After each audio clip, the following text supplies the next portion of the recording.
All right, I'm going to speak very softly and slowly because I know you had a rough Friday night.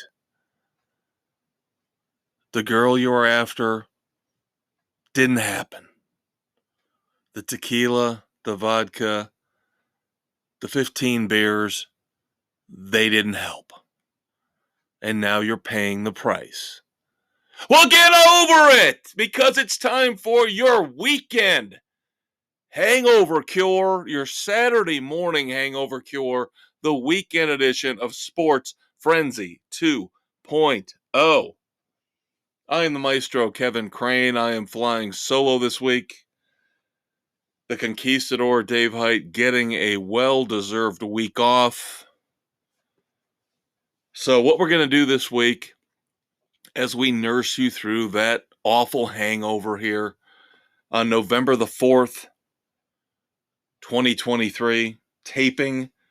Some parts taped on the 2nd, some parts taped on the 3rd. A little bit different than our normal protocol.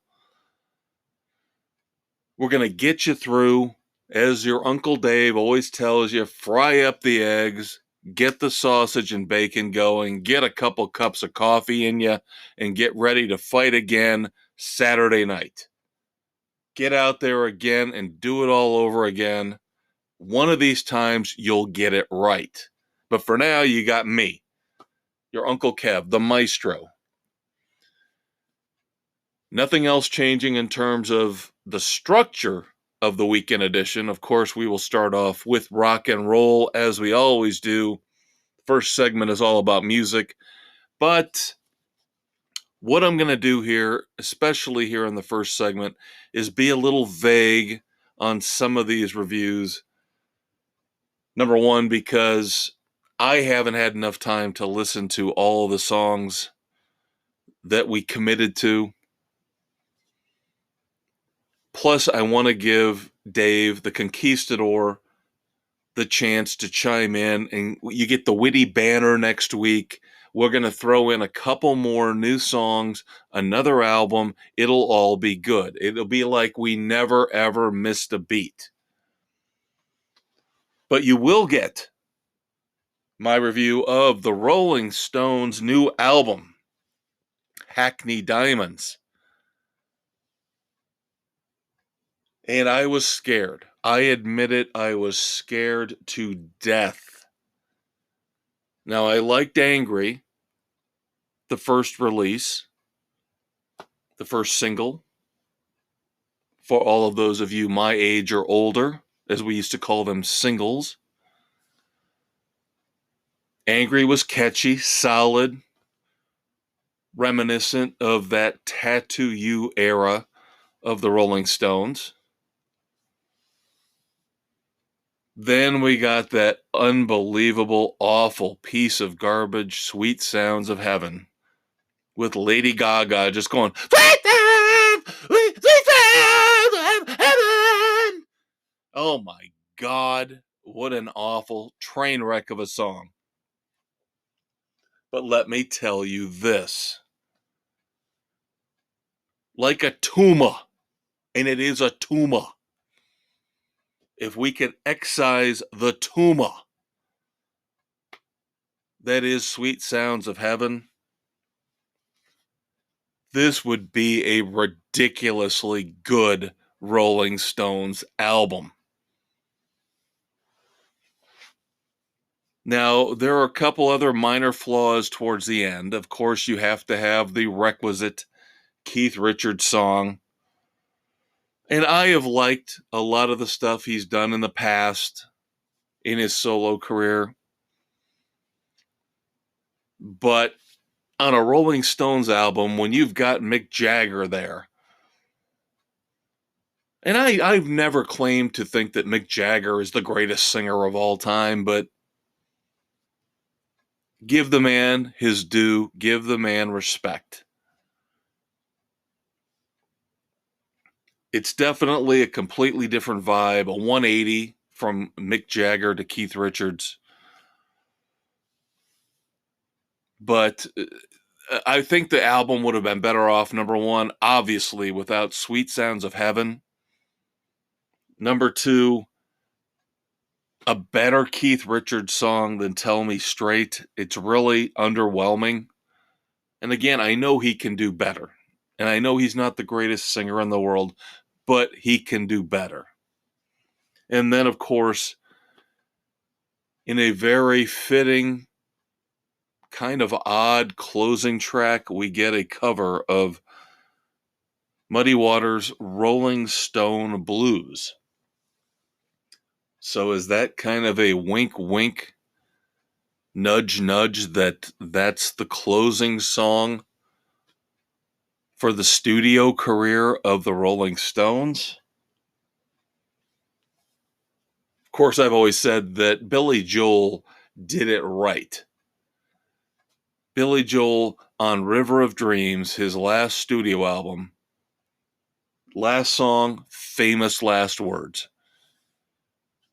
Perfect. Brilliant and perfect. And he's never gone back on that. Even though he keeps touring, and we know he's rolling through his final dates with his residency at Madison Square Garden, wrapping that up next year.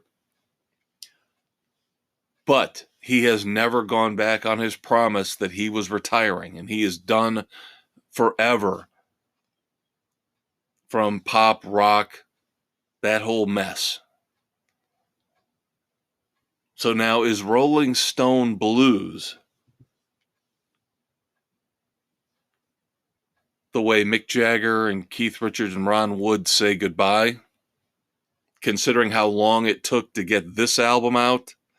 Now, the producer, Andrew Watt, who I have to give a ton of credit to, because he co-wrote, believe it or not, yes, the Rolling Stones had a co-writer on the first 3 songs on this album: Angry, Get Close, and Depending on You, all co-written with the album's producer, Andrew Watt.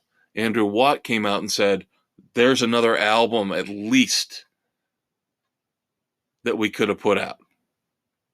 Well over 20 songs that we worked through, came up with this for Hackney Diamonds.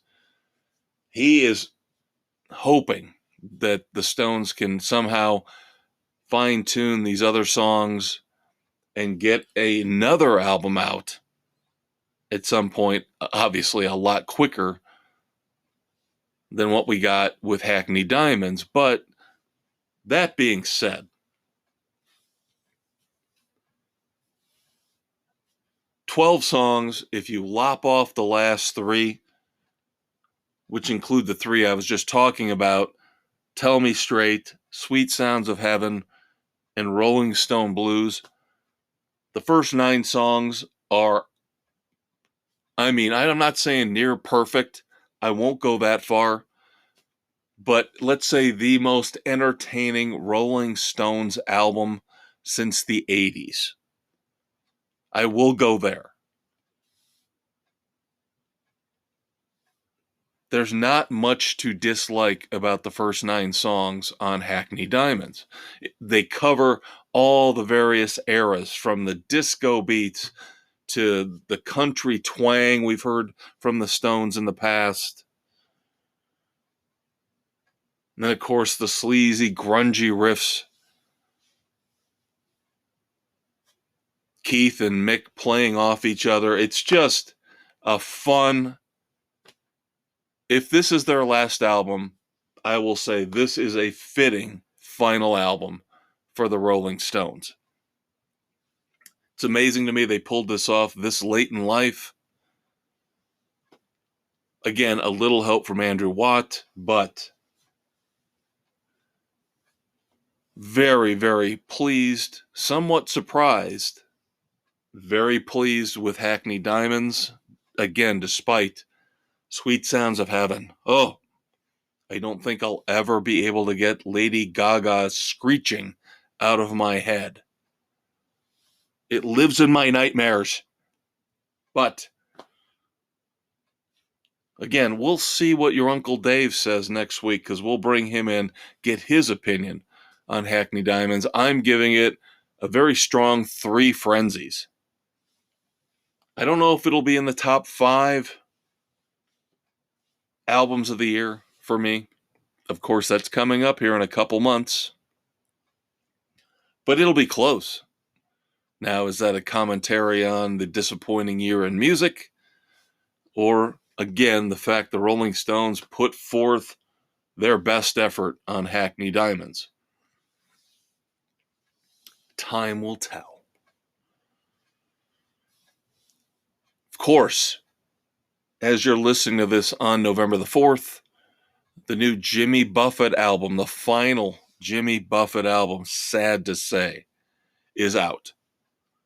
Equal Strain on All Parts came out Friday, November the 3rd. Going to be a couple weeks before Dave and I get around to reviewing it, but in the meantime, another song review for you. This will put us up to 5, so almost half the album we've already listened to and reviewed. University of Bourbon Street. How fantastic of a title is that, especially for Jimmy Buffett. And University of Bourbon Street is fun. It's a fun song. Again, you're getting the vibe from this album, from the initial releases, the first 5 songs. Just like with the Rolling Stones, that Jimmy Buffett is going out on a high note. Now, I'll admit I'm a much bigger Stones fan than I am a Jimmy Buffett fan, but I will never disrespect Jimmy Buffett. What he did so well with the whole party, parrot head vibe. You had to admire the man. You had to. And everything I've heard so far from Equal Strain on All Parts sounds great, sounds fun, sounds like Jimmy Buffett distilled into the best parts, moments of his career, of his abilities, songwriting, and singing. Cannot wait to give you guys the full review of Equal Strain on All Parts. Now, University of Bourbon Street, I will give 2.5 frenzies to. But again, we'll let your Uncle Dave chime in next week. And I'll give you a little bit more insight at that point in time.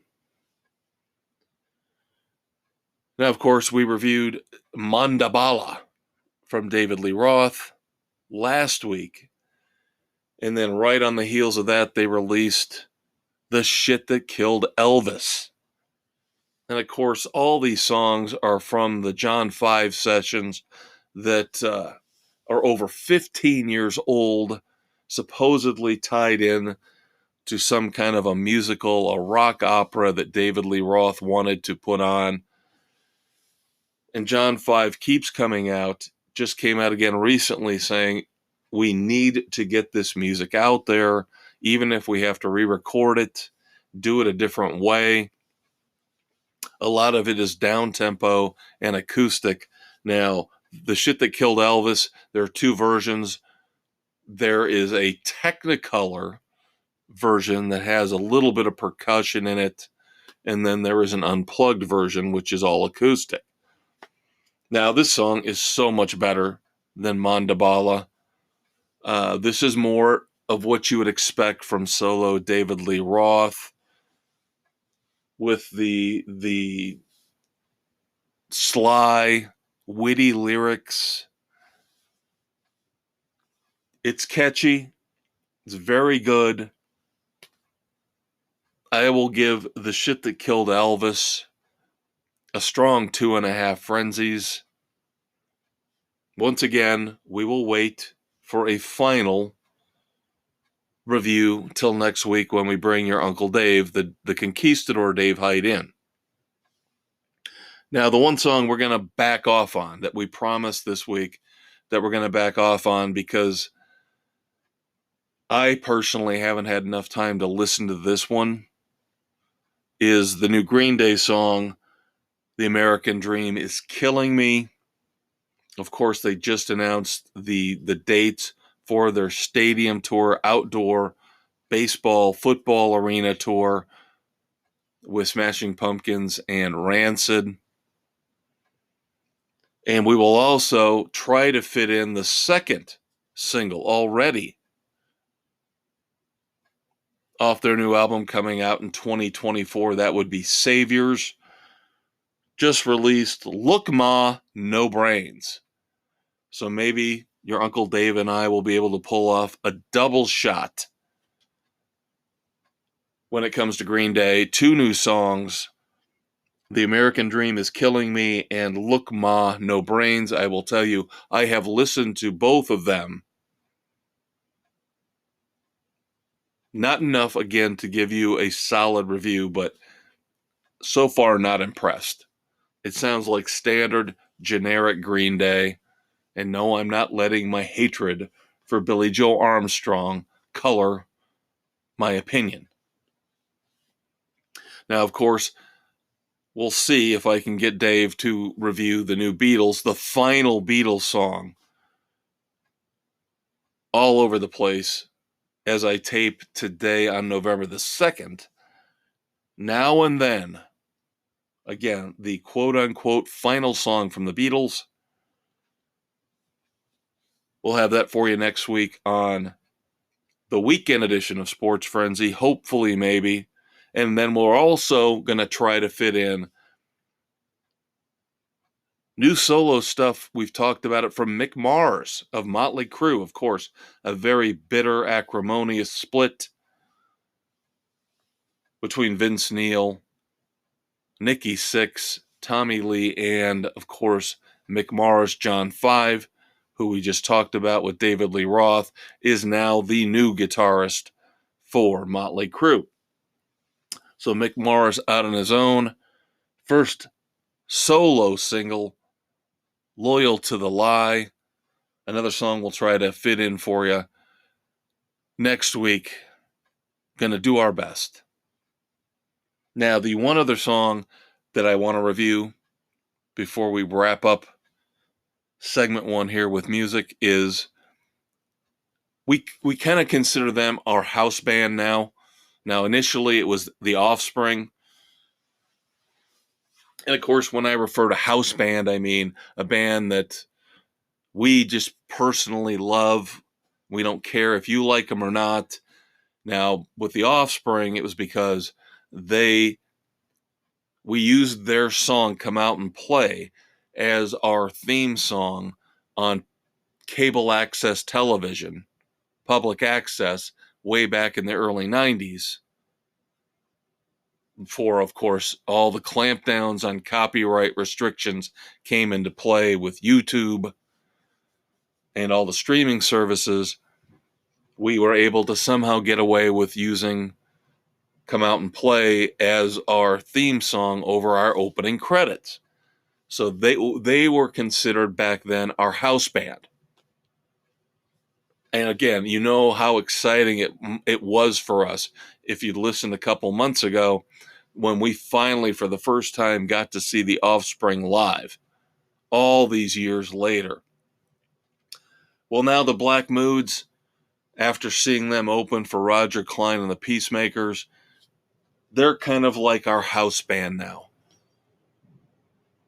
The band that we like, that nobody else really kind of gets, with hopefully more than a few exceptions out there. You've got to listen to the Black Moods, especially this fantastic cover of Roadhouse Blues featuring Doors guitarist Robbie Krieger and the excellent Diamante. Now, again, we don't normally like to review cover songs. Seems like a cop-out. But we made an exception again for our house band in this case. And this version of Roadhouse Blues is pretty solid. I will give it a 2.5 frenzies. Again, very, very hard to give a cover band, a cover song, a ridiculous, outstanding 3.5 frenzies. because the song's already a classic. The song has already been done before. If you're doing a cover of it, that means that the song is already legendary and somebody else, the original band most likely, has done it better. Of course, there are exceptions with, of course, the great Van Halen and You Really Got Me, Sorry Kinks, Dancing in the Street, Sorry Martha and the Vandellas. But I could go on and on. I'll save that rant for another time. For now, we will take our first quick promo break during your Saturday morning hangover cure here, the weekend edition, hitting November the 4th, 2023. I'm the Maestro, Kevin Crane, flying solo. We'll be right back with our featured movie review of the week, the highly anticipated, decades in the making, Five Nights at Freddy's. So you don't want to miss that one. Give us a minute for a promo, and I will be right back. Hi, I'm Harrison Ford, and when I'm not listening to Sports Frenzy on Spotify, Google, Radio Public, Pocket Cast, Apple, Overcast, Castbox, Stitcher, Amazon, and Audible, I'm out promoting my latest movie, even though I'm in my 80s. Right now, I'm working on my next Indiana Jones adventure. Indiana Jones and the Adult Diaper of Danger. So grab your your popcorn, and head out to the movies. Hey, did I hear Short Round won an Oscar? I don't have one of those. Son of a bitch. How did that happen? No time for love, Dr. Jones, my ass. All right, welcome back to your weekend hangover cure. Saturday morning here, November the 4th. Hope you've got your aspirin. Hope you've got your coffee. Get ready to do it all over again Saturday night. But go in with knowledge of the best in movies, the best in music, the best in TV and streaming. That's what you get here on the weekend edition of Sports Frenzy 2.0. November the 4th, 2023. I am the Maestro, Kevin Crane. Solo this week. Through no fault of Dave's, the Conquistador.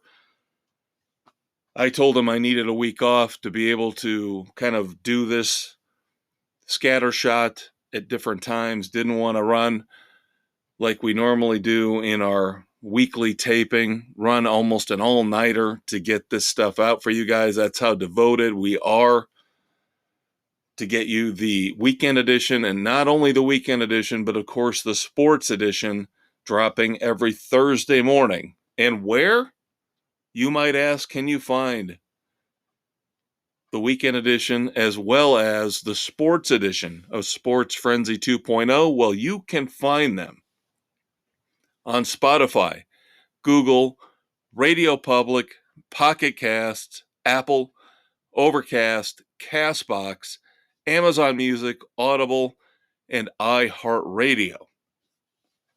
Then, of course, check out the Facebook page where you can find a link to each and every episode of not only the weekend edition, but the sports edition of Sports Frenzy 2.0. And thank you as always.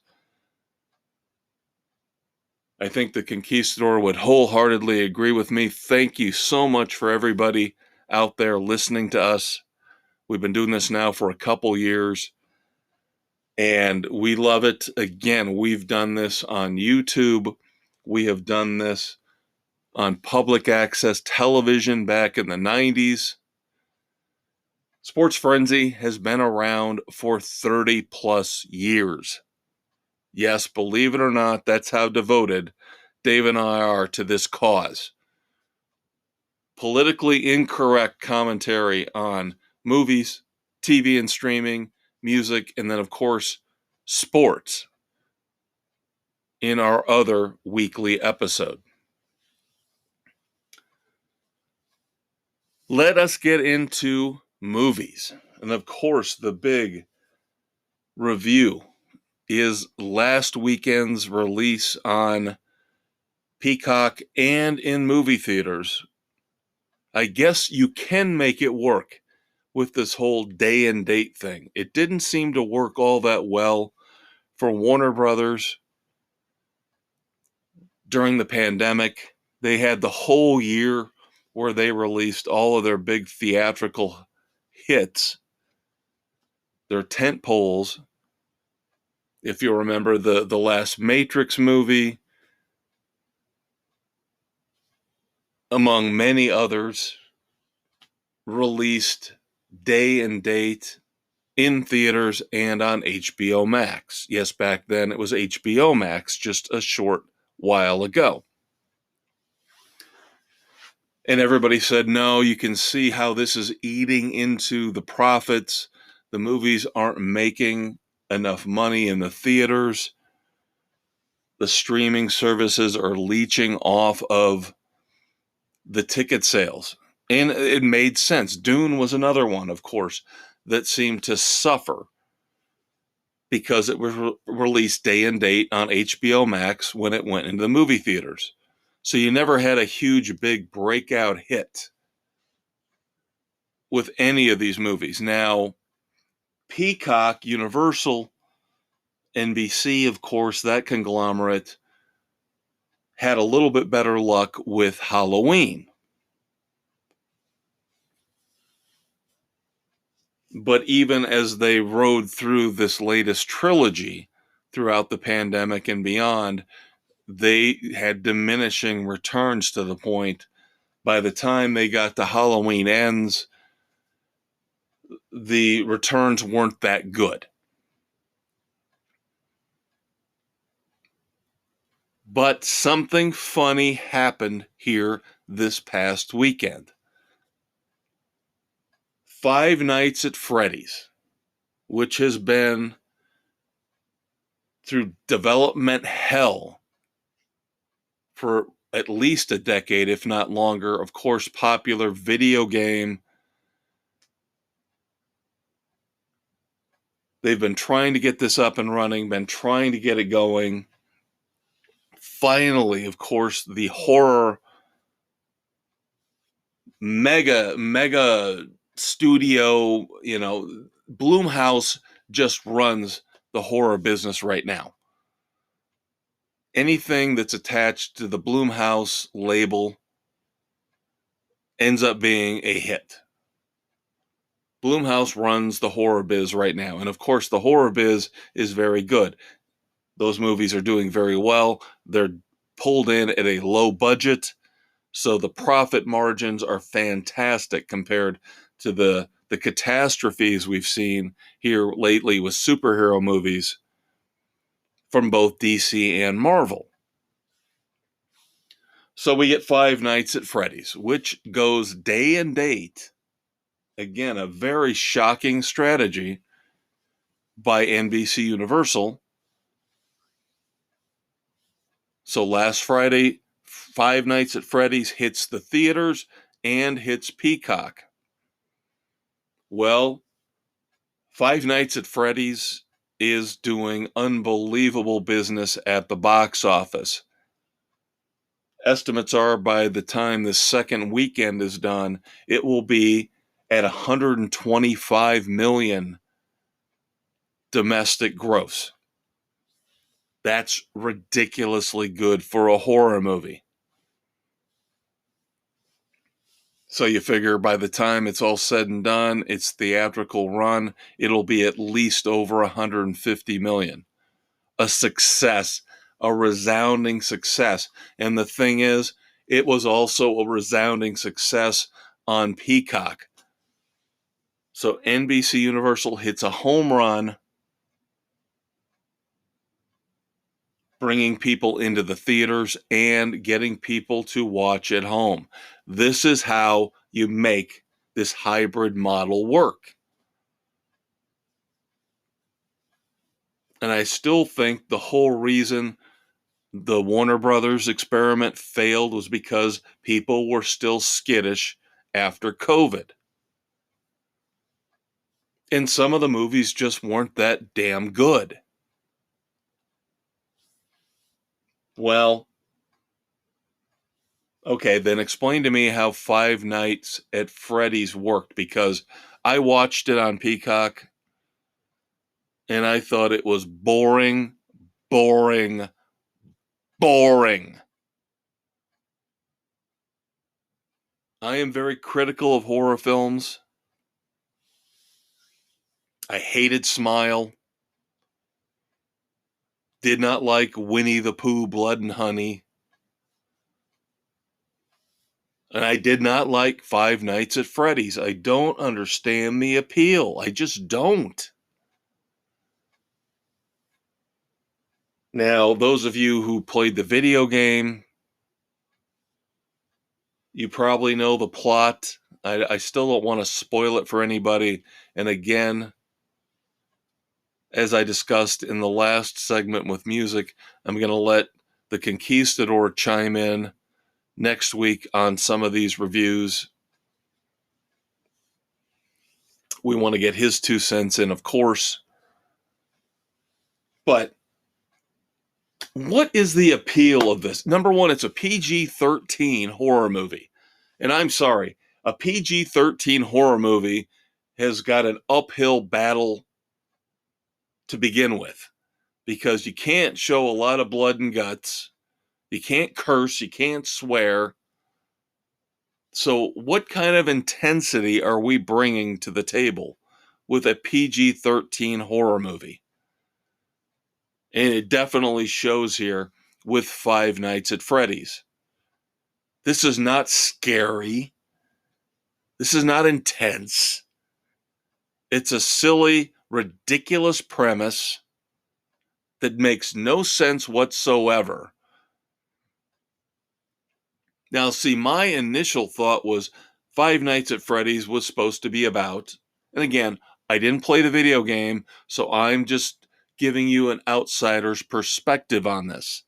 But I thought Five Nights at Freddy's was about people trapped in a Chuck E. Cheese gone to hell. Okay? I thought they were stuck in there for 5 nights, having to fight off these evil, demonic, animatronic beings.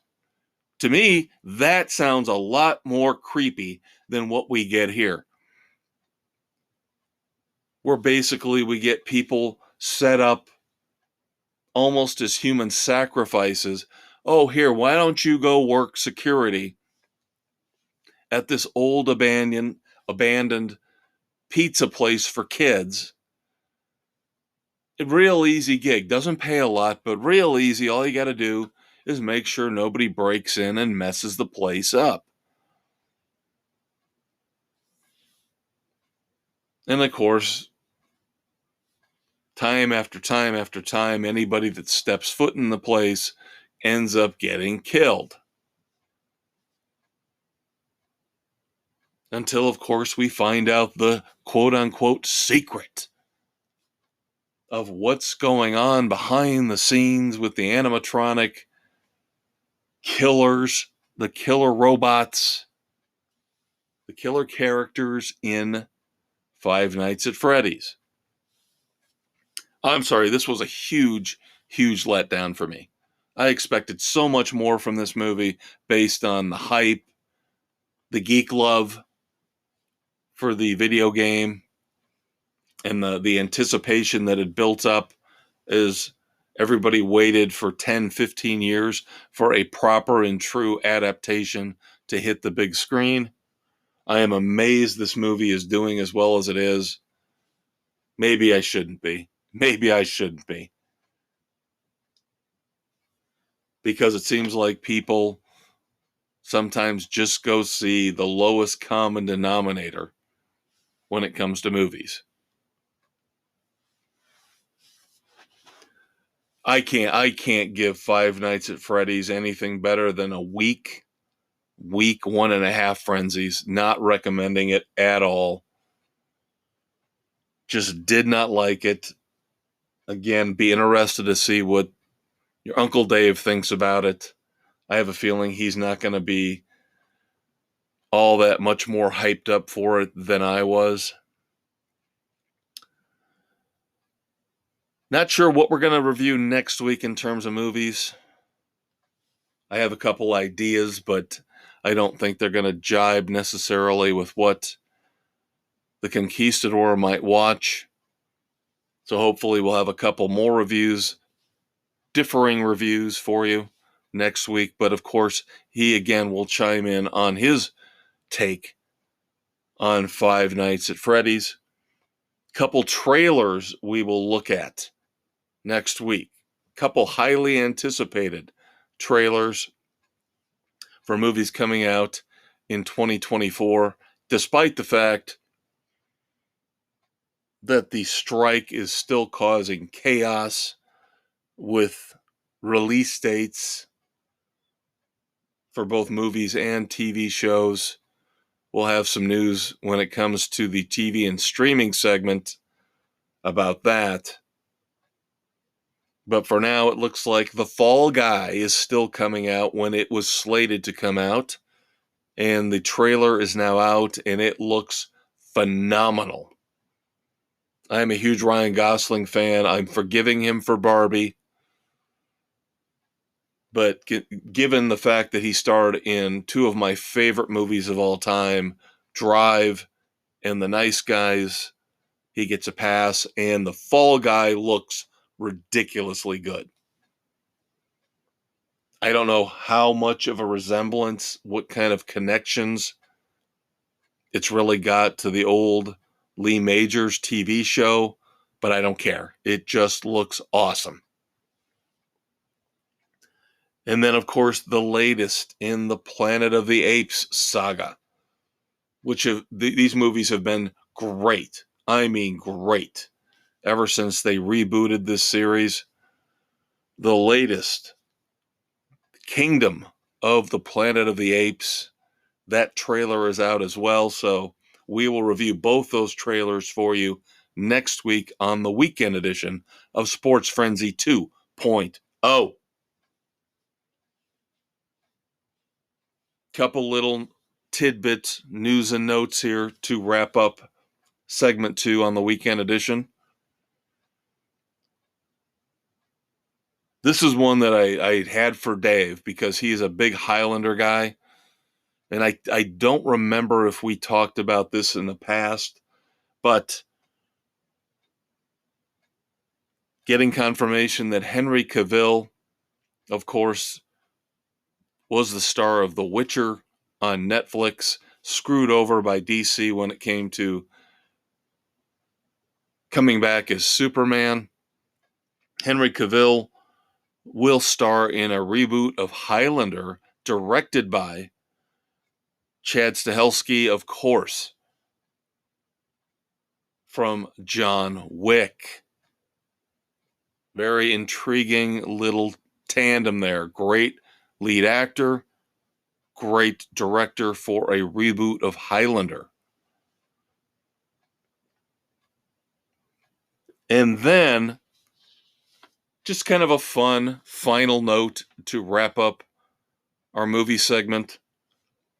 There's a retired teacher out in California getting ready to auction off over 30,000 pieces of James Bond memorabilia. Yes, 30,000 pieces of James Bond memorabilia. They're going to auction it off in 2 lots, basically 2 separate groups. The first group coming up here very soon in November. I believe the second part will be on sale early next year. Supposed to fetch about $1 million total for this retired California teacher. But how cool is it to have all... I know, there's a lot of people out there going, that's not cool, that's just stupid. Why doesn't the guy get a life? Everybody's got to have a hobby. Everybody's got to have something that brings them joy in life. For this guy, obviously, it was collecting James Bond memorabilia. Believe me, I know people who have no hobbies. And they're bitter, and they're angry, and they're mean, and they're boring. You've got to have a hobby or two in life, or 10. Well, maybe not 10. 10 might be too much, but you've got to have some hobbies. I know people that draw, people that write. You've got to have a hobby, something to keep you sane in this crazy, crazy, fucked up world. And good for this guy. His thing was James Bond, and now it's going to pay off for him in spades. All right, kids, 2 segments down here on the weekend edition. Hopefully you're feeling better. The throbbing in your temples is subsiding. 1 final segment left, but it's a doozy. We'll catch up on Gen V. We'll catch up on Doom Patrol. Couple of moments of silence. And, of course, a few dumbasses of the week. Stick around for just about 20-25 more minutes, and we will wrap up the weekend edition here of Sports Frenzy 2.0 on November the 4th. I'm the Maestro, and I'll be right back. Hey kids, ready for a blast of dairy goodness?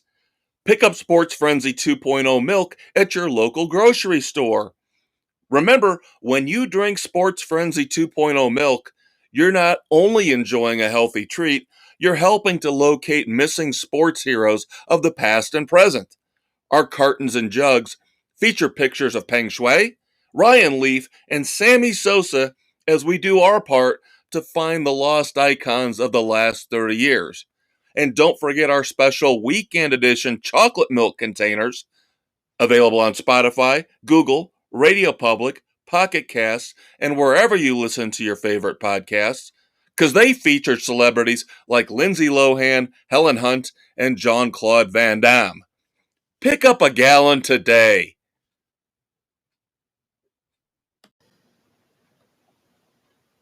All right, finally time to get you finished up, over the hangover, get you back out, do it all over again on this Saturday night, November the 4th, 2023. I am the Maestro, flying solo here this week.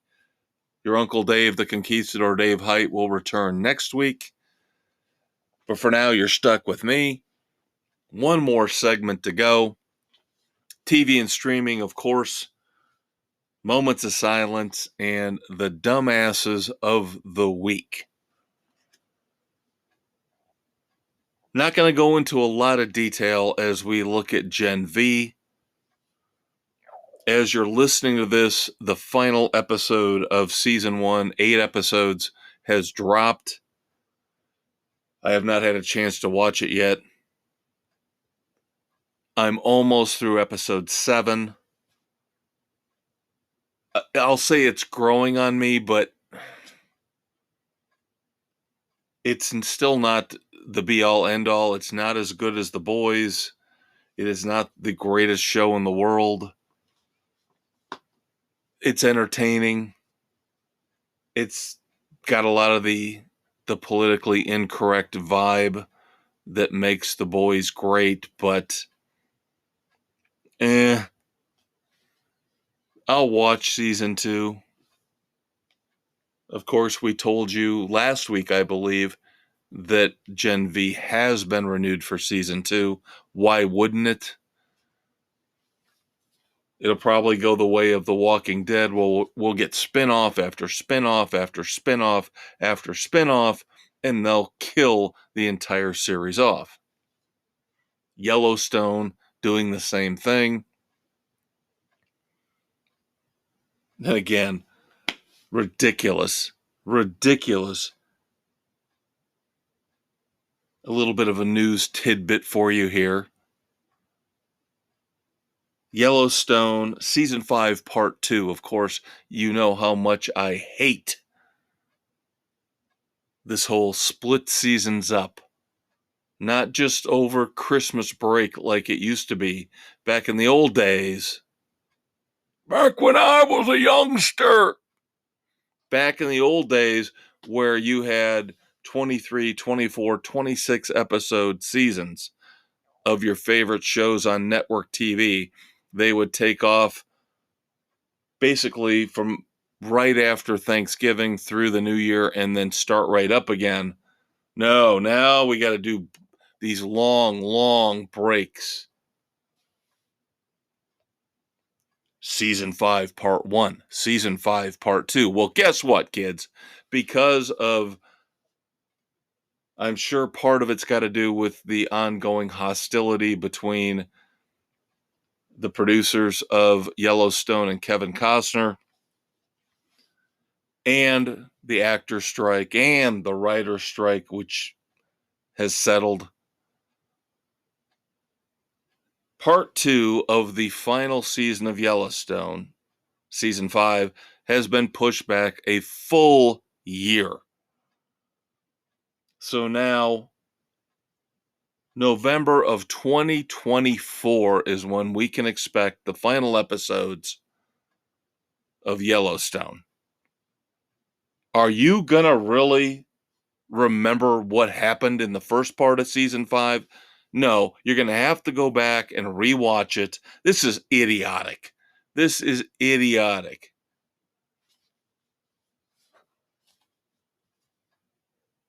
I can't stand Hollywood when they pull this kind of garbage. Nobody, I swear to you, as popular as Yellowstone is, nobody is going to give a rip. Another year we have to wait. Nobody is going to care. It's just dumb on all fronts. Kevin Costner, Taylor Sheridan, Paramount, the writer's strike, the actors. It's just the perfect storm of stupidity. You've killed another great show, is what you've done. You've killed another great show. But again, real quick, revisiting, as I come back from my tangent, revisiting Gen V, we will have, Dave and I, a review of season 1, the full season 1, now that it's wrapped up as of last night. The final episode hit on November the 3rd. All 8 episodes, season 1 of Gen V. We'll have a full review of that for you next week on the weekend edition.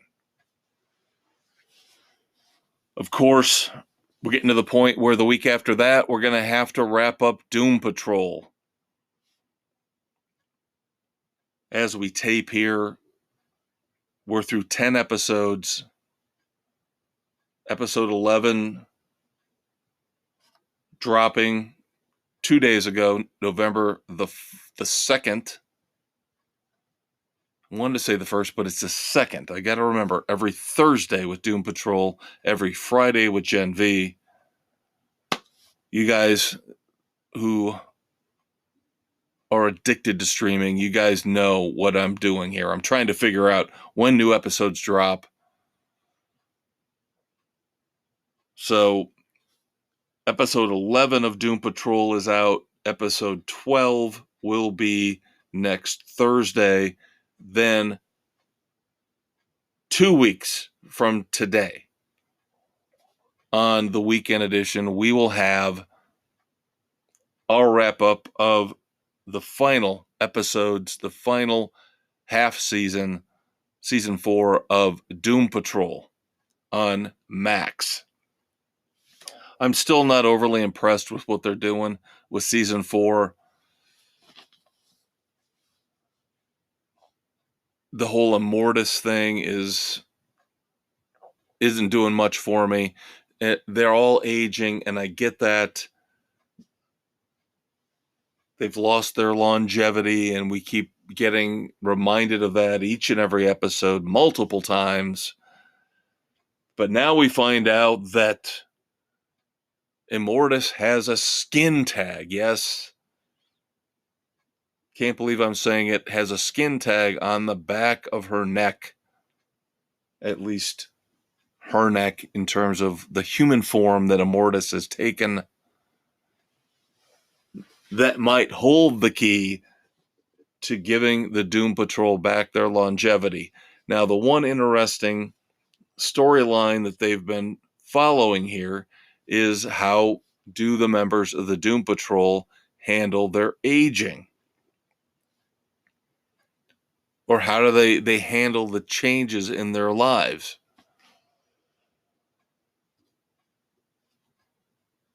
But overall, this has been obviously the weakest season of the 4 for Doom Patrol. It's been a lot more melancholy, a lot more downbeat, not creative, not fun at all. We'll see if the last couple episodes pick up the pace a little bit, pick up the writing, make it a little bit more interesting, and give them a proper send-off. Of course, Doom Patrol is a DC property, so let's stick with that theme. Years ago, well before we started this podcast, the CW was known as the TV home of DC Comics. All the great shows they had, Arrow, then you had The Flash, then you had Legends of Tomorrow for a year or two, which was pretty good. Then that jumped the shark. Then they had Stargirl. Blech. Gotham Knights here more recently was very good. Well, the last DC Comics show on the CW is officially coming to an end, as they've announced Superman and Lois will end with the current season 4. CW going in a much different direction, more sports-oriented direction for the CW. I think this is just a terrible look for the Warner Brothers brand, though. The DC brand, of course, those two are tied together. For all of the great years we had with Marvel and the Infinity War saga and the great Iron Man movies and Thor and Captain America, and then with DC, at least we got some decent movies like Man of Steel, of course, the Christopher Nolan Batman movies. Martin Scorsese is probably laughing it up, because right now we are reaching a very, very low point when it comes to the comic book superhero movies. Outside of the last Guardians of the Galaxy movie, we haven't really had much to enjoy over the last 2 or 3 years. Going back to the pandemic, probably. As DC and Marvel are more concerned about being politically correct and not just writing the damn stories the way they should. And the Marvels coming out here in the next few weeks with Marvel is not going to help. I'm telling you right now, everybody sees through this. This was a franchise that started out, Captain Marvel, making over $400 million domestically. And now the sequel is projected to maybe make half of that. Why? Because it's being touted as a girl power PC piece of garbage.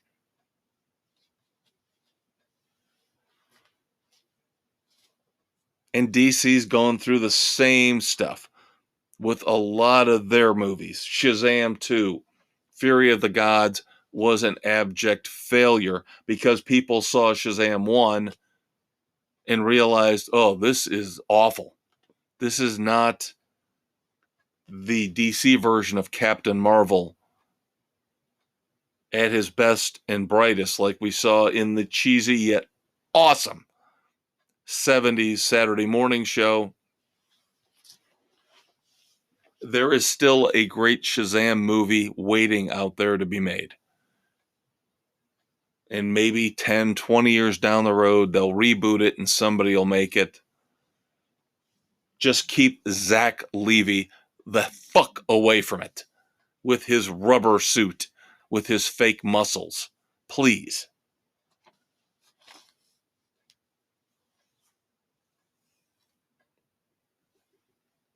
As the rich get richer, Disney buys out Comcast stake in Hulu for a little over $8.5 billion. I don't know about you. Maybe you like Hulu.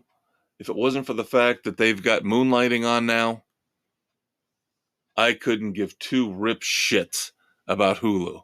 And I'm feeling pretty much the same way about Disney Plus. This is why all the streaming services are struggling right now.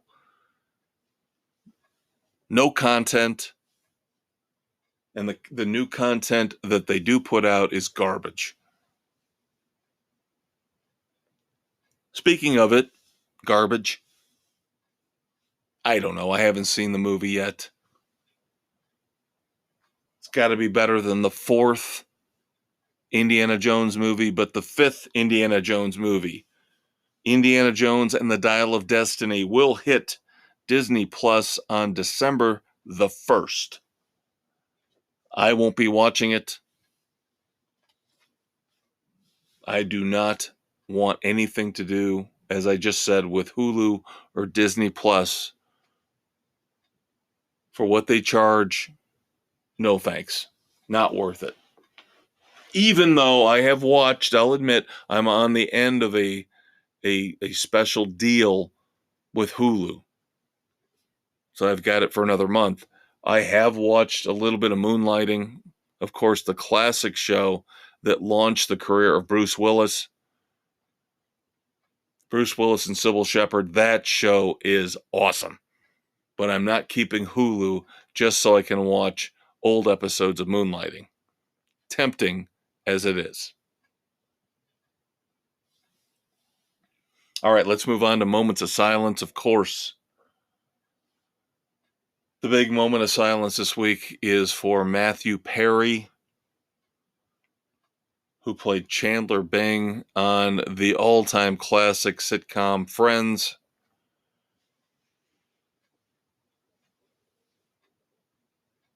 Yes, I have good memories of the show. I remember watching it every Thursday night. Appointment TV, must-see TV, of course, as NBC called it, along with Seinfeld. And, there was Cheers at one point was part of that lineup on Thursday night. And just, you watched NBC for the better part of every Thursday night with the great, great shows they had on. And, of course, Friends was right up there at the top. I will say this, though. Being the nasty, cynical bastard that I am, I never heard great things until he died about Matthew Perry. All the stories that he put in his own book, his own autobiography, made him look like a selfish, self-absorbed, egomaniac asshole. Just the fact that he had to keep ripping on Keanu Reeves and basically saying, oh, River Phoenix dies, but we still get Keanu Reeves.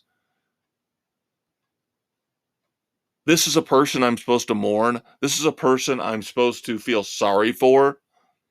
We know about his documented history with substance abuse. And again, I'm not ripping on him for that per se.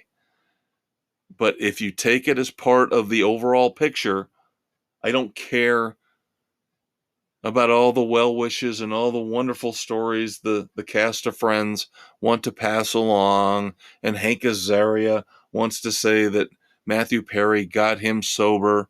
If he did, great. But doesn't make up for him being such a scumbag during his life. Of course, tried to hit on Valerie Bertinelli when she was married to Eddie Van Halen. Personal sore spot for me.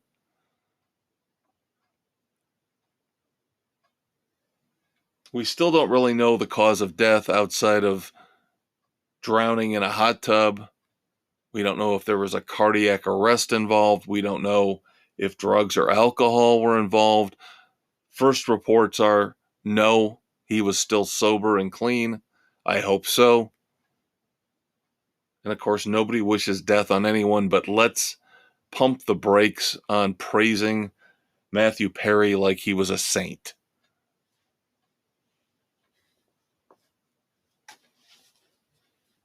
Steve Riley, drummer for LA Guns, Wasp, Keel, and Steppenwolf, has passed away. And again, another one of those great classic NBC comedies like Friends. Night Court. The bailiff Bull. I believe he was the bailiff. Or was he security? Richard Mall. A mountain of a man. Huge guy. Literally, physically, huge guy. Has passed away. All right. Let's pivot. Again, a reference to Friends. Let's move on to the dumbasses of the week. The Red Foreman dumbasses of the week. Got 4 of them for you this week.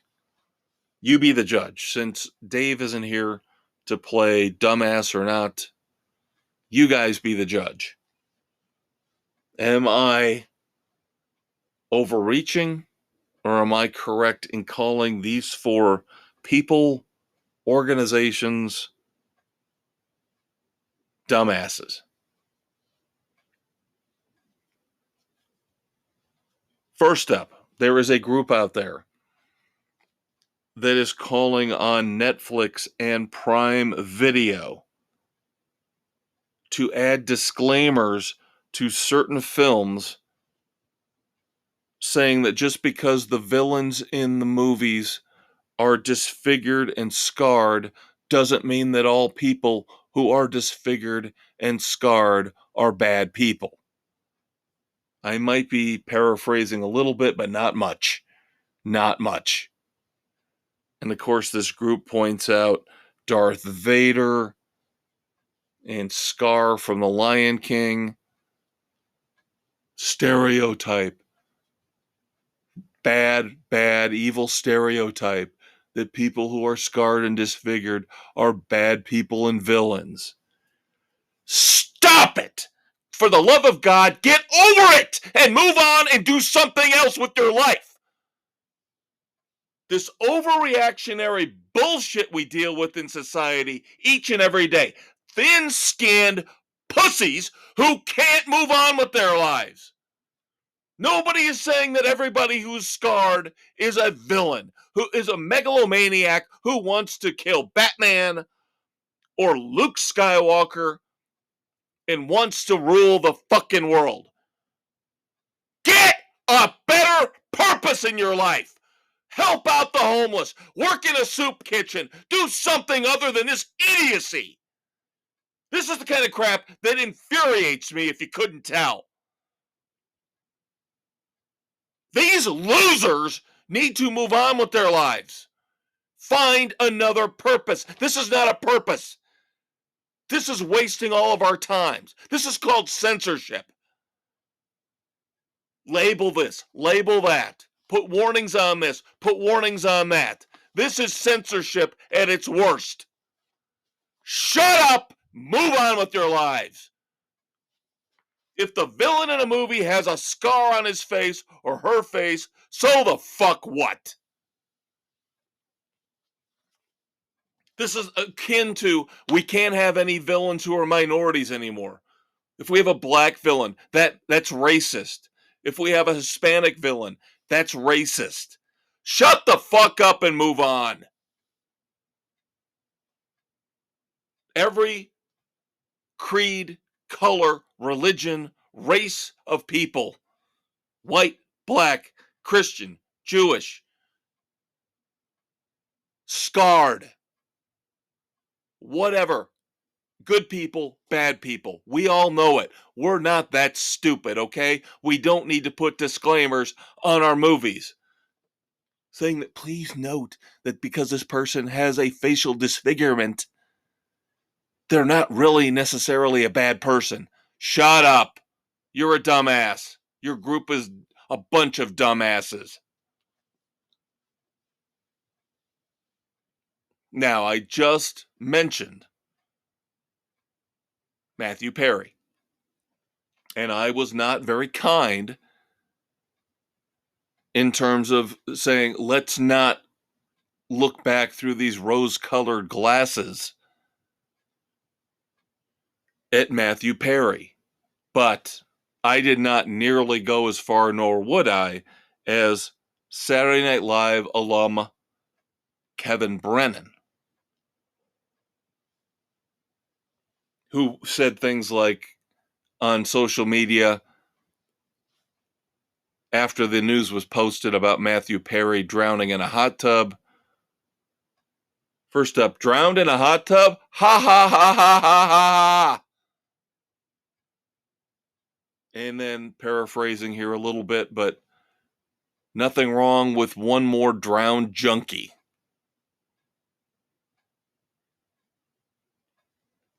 That goes a little bit beyond the pale, okay? I would never, ever, ever say anything like that. I would never, ever wish anything like that on anybody.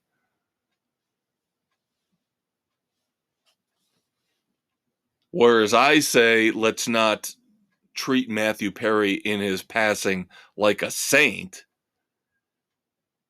This idiot, Kevin Brennan, yet another reason why nobody watches Saturday Night Live anymore, because this is the kind of stupidity in terms of cast members that they bring on.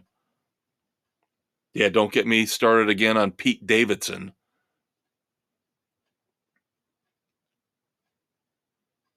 You got to have a little bit of a level of sensitivity. You don't laugh about people drowning in a hot tub. And you sure as hell don't talk about how awesome it is that another junkie has died. You're a dumbass, Kevin Brennan. I'm kind of sad that I share the same first name with you. Now, here's another guy like Matthew Perry, who Hollywood seems to love and admire and adore. Gets a free pass on almost everything. I would say this guy gets treated better than Matthew Perry did. There were some people like me out there who acknowledge the fact that Matthew Perry could be an ass at times. But nobody ever calls out this idiot. This guy is an abusive, nasty old man. Now, I'm not ruling from my bully pulpit on whether or not his personal assistant took advantage of him or she got taken advantage of. But here's the thing. I'm smart enough to know, and most of you are as well, if you get called into a court of law after you've been sued for being abusive, you don't get up on the stand. You act professionally, you act maturely.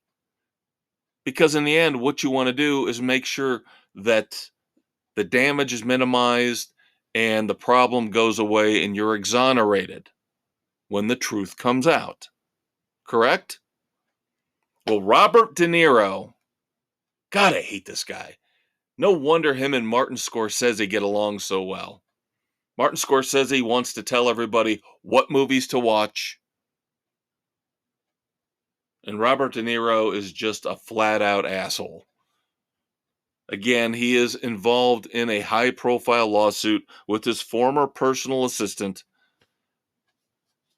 And we all know it's he said, she said, the truth lies somewhere in the middle. But his behavior on the stand in this trial, by all accounts, has been petulant, indignant. Why are you even bothering to have me in this? I'm Robert De Niro. How dare you actually put me on the stand and ask me these questions, kind of stuff. And a direct quote, this is what makes him the dumbass of the week among these others. He admits, he said, I berated her. That's a direct quote from Robert De Niro on the stand in this trial. I berated her. So you're basically admitting that you did do a lot of what she's accusing you of doing. I berated her. Where's hashtag Me Too for this? Oh, it's a Hollywood celebrity. God forbid we would call a Hollywood celebrity out on the red carpet. Robert De Niro, you're a dumbass, and you have been for a long, long time. Then finally, speaking of Martin Scorsese, his latest movie, Killers of the Flower Moon, I don't think it's doing as well as they'd hoped. 3 hours and 26 minutes runtime. How dare a Colorado theater cut the movie in half roughly to give people an intermission in the middle of a 3 hour and 26 minute movie. God forbid you let people take a break, stretch, go to the bathroom. Hollywood's up in arms. Martin Scorsese up in arms. All his friends in Hollywood up in arms. That's not the way the movie was intended to be watched. You do not get to cut the movie in half at your discretion. Again, Hollywood people are dumbasses. You're not a dumbass. I'm not a dumbass. Check us out in 7 days. Another weekend edition. We'll see you later, kids.